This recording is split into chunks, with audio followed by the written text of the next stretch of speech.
Yes, അതാണ് രമേശ് ചെന്നിത്തല പറയുന്നത്. മറ്റൊരു പ്രധാനപ്പെട്ട വെളിപ്പെടുത്തൽ കൂടി രമേശ് ചെന്നിത്തല നടത്തുന്നു. 2011 UDF സർക്കാരിൽ മുഖ്യമന്ത്രി സ്ഥാനം വീതം വയ്ക്കാൻ ധാരണയുണ്ടായിരുന്നുവെന്ന പരോക്ഷ സൂചനയാണ് രമേശ് ചെന്നിത്തല പങ്കുവയ്ക്കുന്നത്. ഉമ്മൻചാണ്ടിക്കും തനിക്കും മാത്രം അറിയാവുന്ന രഹസ്യം ഇക്കാര്യത്തിലുണ്ടായിരുന്നു. ഇക്കാര്യം താൻ ആത്മകഥയിൽ വ്യക്തമാക്കുമെന്നും രമേശ് ചെന്നിത്തല പറയുന്നു.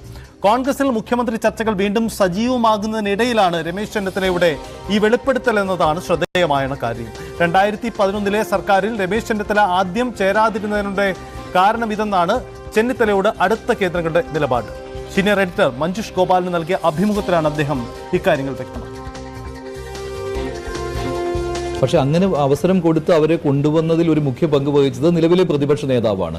ഇപ്പോൾ സമീപകാലത്തെ ഈ തെരഞ്ഞെടുപ്പ് ബൈ ഇലക്ഷൻ വിജയങ്ങൾ എന്ന് പറയുന്നത് അദ്ദേഹത്തിന്റെ ക്രെഡിറ്റ് ആയിട്ടാണ് കൂടുതലും കണക്കാക്കുന്നത്. കാരണം അദ്ദേഹമാണ് ഈ സ്ഥാനാർത്ഥികളുടെ കാര്യത്തിൽ ആ രീതിയിലുള്ള കടുംപിടുത്തങ്ങൾ പ്രയോഗിച്ചതുമൊക്കെ. ആ തോൽവി സംഭവിച്ചത്